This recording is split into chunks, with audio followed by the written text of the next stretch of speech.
Hola, buenas tardes. Soy Carlos y hoy vamos a ver una nueva lección sobre la cuenta de pérdidas y ganancias y sobre las formas que tenemos de analizar esta cuenta. Vamos a ver, inicialmente vamos a distinguir entre diferentes definiciones de costes.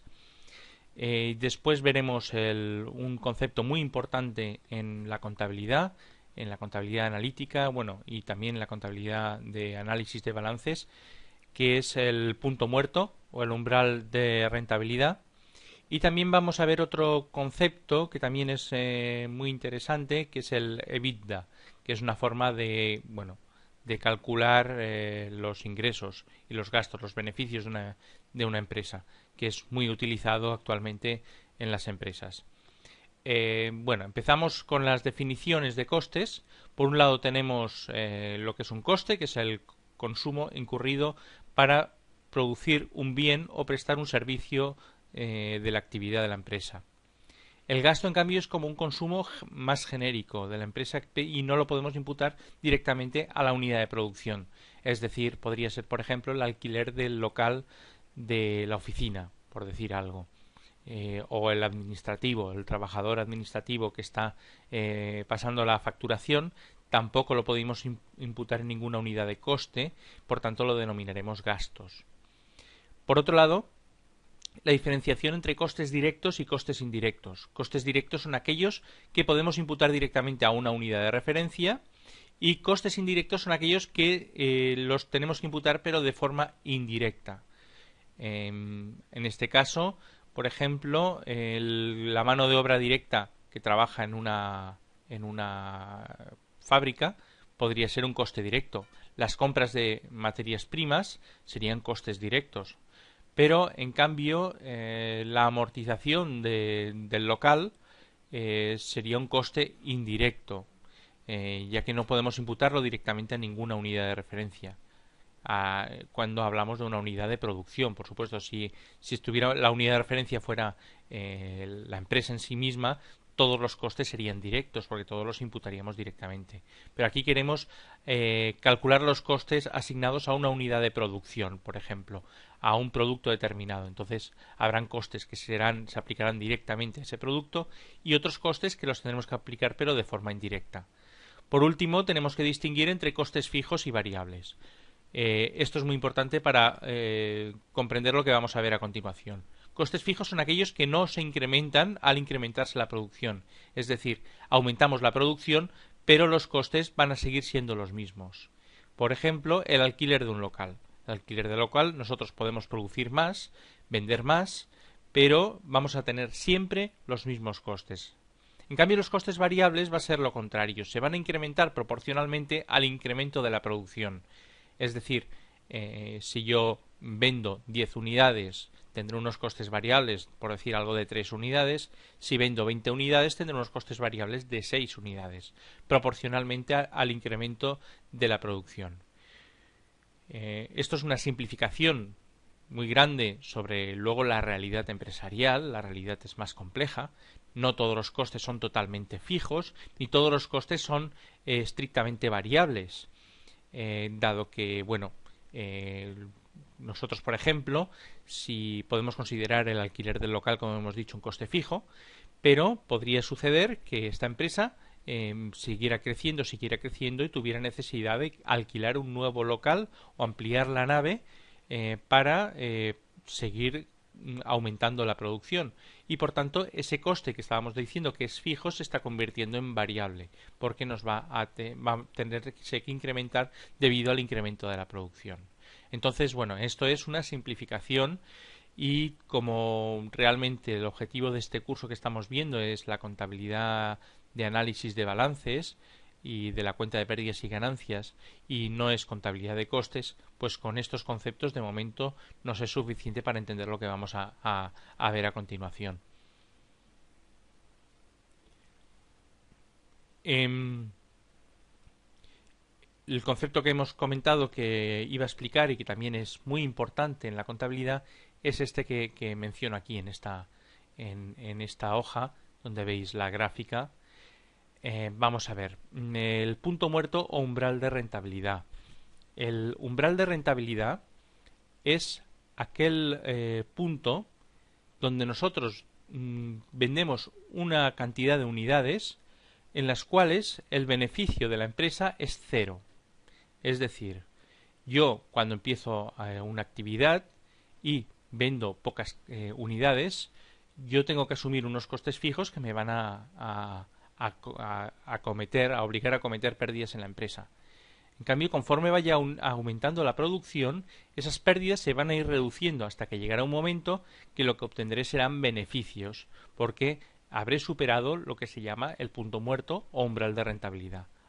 Es el número de unidades de producto necesarias que tenemos que vender para cubrir todos los costes de la empresa. Bien, vamos a verlo esto de forma, ahora lo hemos visto de forma, digamos, intuitiva, de forma de definición.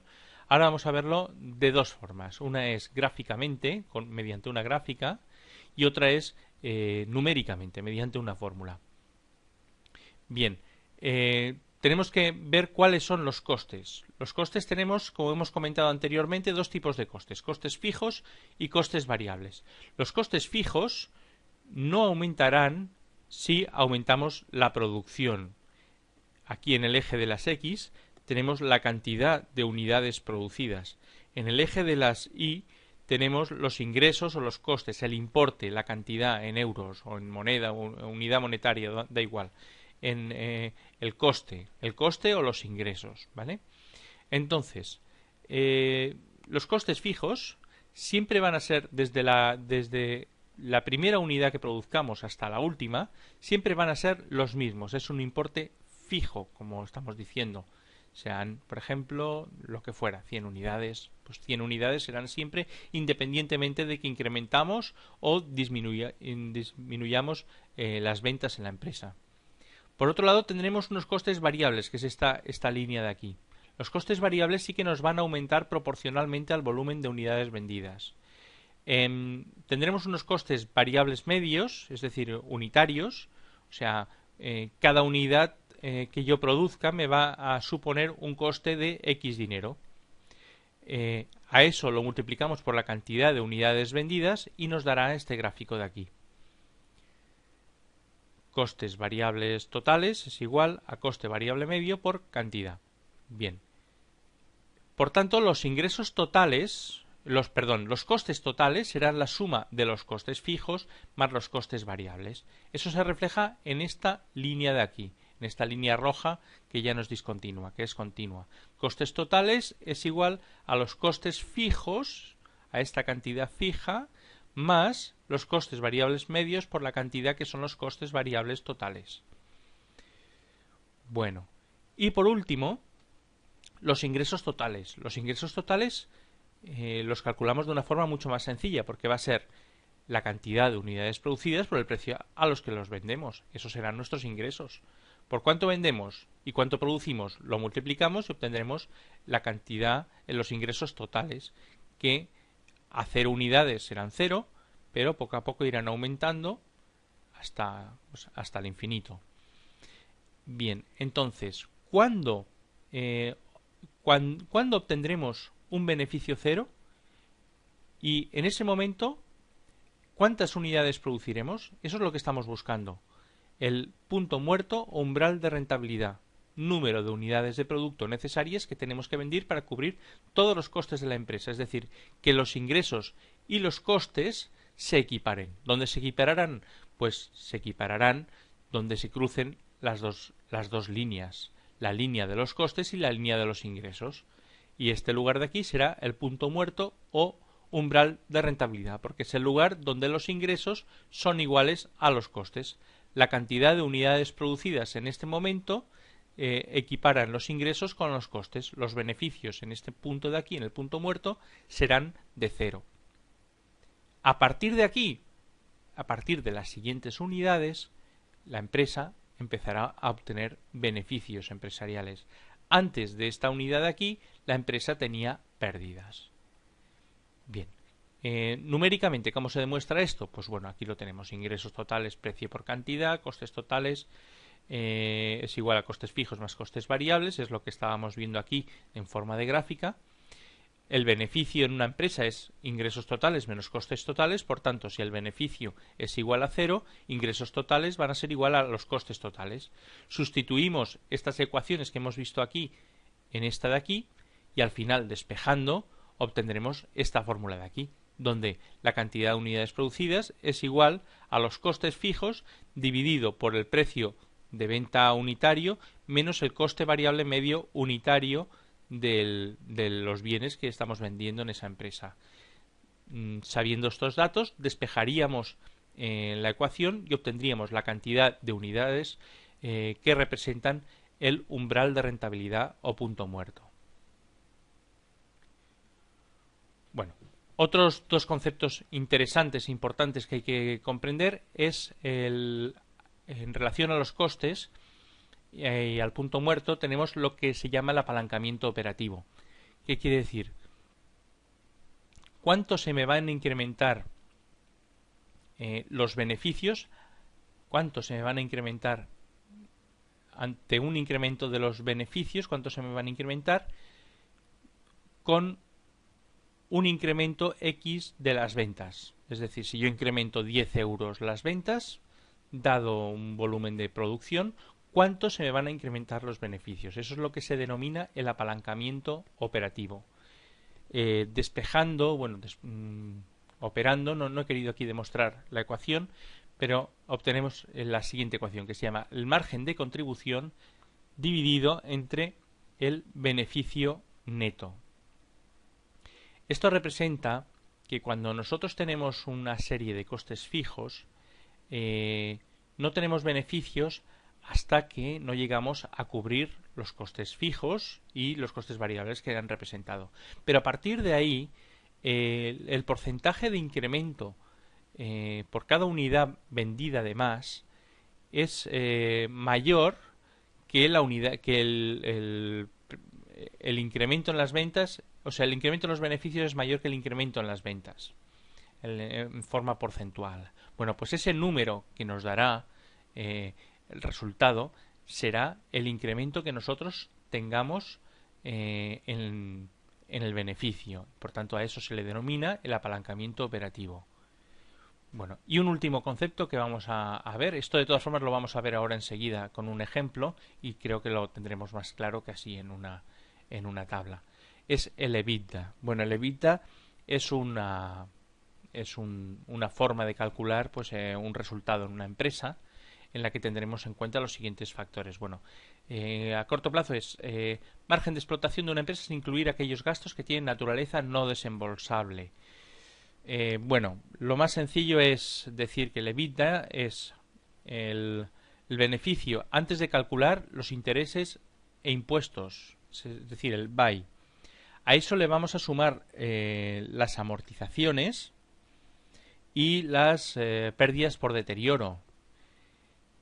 Y le restaremos, si las hubiera, pues también, pues a lo mejor aplicaciones de las pérdidas por deterioro, por ejemplo, las restaríamos aquí, ¿vale? Es decir, son gastos que no son desembolsables. No desembolsables se refiere a que no hay que desembolsar dinero, a que no hay que pagar dinero.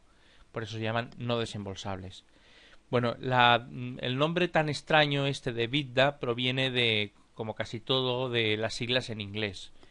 Earnings, yo hablo poco mal inglés, earnings, que serían las ganancias, before, antes, intereses, tasas, impuestos, depreciaciones, las pérdidas por deterioro, y amortizaciones. Esto es lo que significa EBITDA, ¿vale? Depreciaciones, earnings, las ganancias que tenemos antes de considerar los intereses, de considerar los impuestos, taxis, las depreciaciones y las amortizaciones.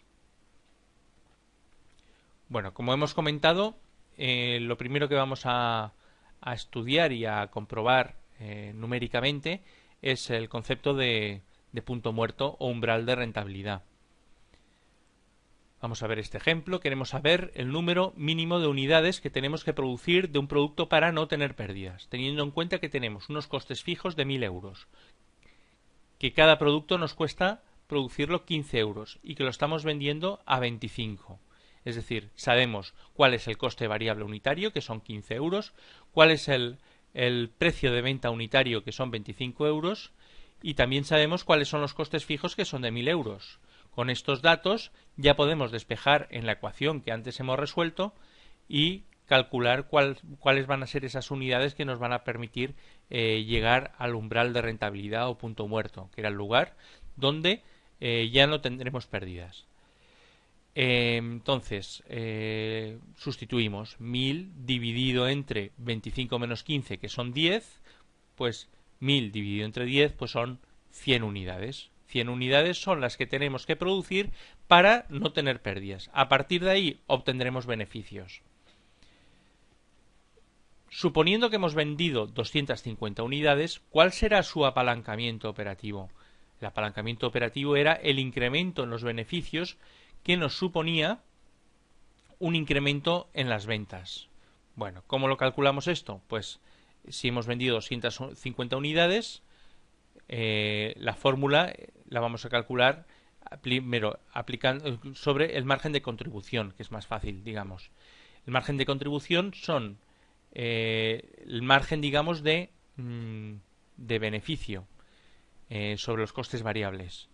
Es decir, en este caso tenemos 25 unidades que nos costó menos 15, por cada unidad tenemos un margen de 10. Lo multiplicamos por las unidades que hemos vendido y nos da 2.500. Y el beneficio es el beneficio neto que hemos obtenido con esa venta. El beneficio que hemos obtenido con esa venta son los 2.500 que también hemos calculado aquí del precio sobre el precio de venta, y a eso le tenemos que restar los costes fijos, que como hemos quedado antes eran de 1000 euros. Por tanto, nos da que el apalancamiento operativo es de 1,67. Quiere decir que por cada unidad que vendamos a partir de los 250 unidades, por cada unidad que vendamos más, el beneficio se va a incrementar en 1,67. Se va a incrementar en un poco más, ¿vale? ¿Cuál será el apalancamiento operativo si en lugar de haber vendido 200 unidades estuviéramos en 120? Bueno, la resolución es la misma. Es 120 por 10, son 1200, dividido entre 1200 menos 1000, que son 200, y nos da 6. Aquí nos da mucho más. ¿Qué quiere decir? Si aquí vendo una unidad más, el incremento en los beneficios no será de un poco más solamente, no, será de 6 veces más. ¿Por qué es esto? Porque 120 unidades están muy cerca del punto muerto de 100 unidades. Entonces, al principio, como los costes fijos suponen un peso muy importante en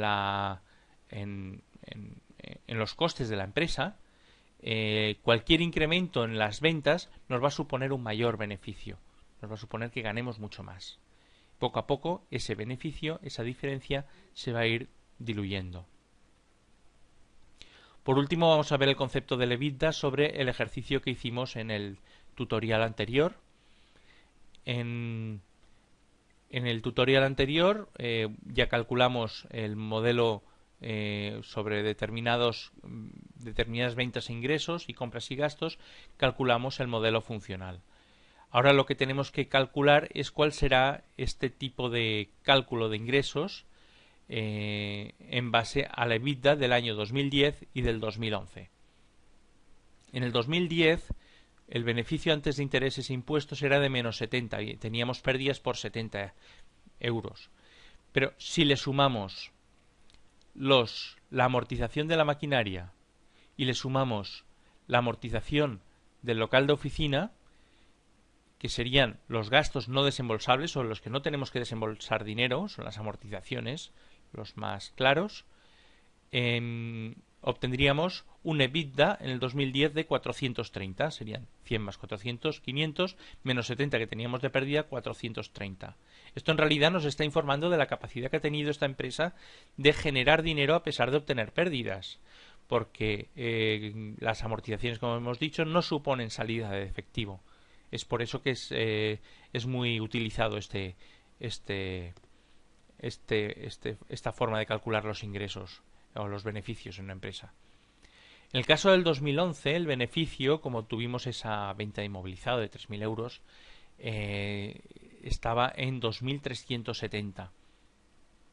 Y las amortizaciones, según vemos aquí, están en 150 y 450. Pues tenemos que hacer lo mismo. 2.370 más 150 más 450 y nos da 2.970 el EBITDA en el año 2011, perdón. Pues bueno, esto es lo que hoy quería explicar con este tutorial. Son conceptos, son ideas que nos pueden servir, nos pueden ser útiles a la hora de llevar el análisis financiero de una empresa, y también nos ofrecen posibilidades de poder también gestionar mejor nuestra propia empresa en caso de que la tuviéramos. Espero que os haya gustado el vídeo. Nos vemos en los siguientes vídeos. Podéis suscribiros a mi canal Ajedreceando de YouTube, y así podréis enteraros pues cuando cuelgue otros videotutoriales, y podréis seguir, si os gusta, podéis seguir más de cerca los tutoriales que poco a poco estoy colgando en YouTube. Bueno, un saludo y buenas tardes.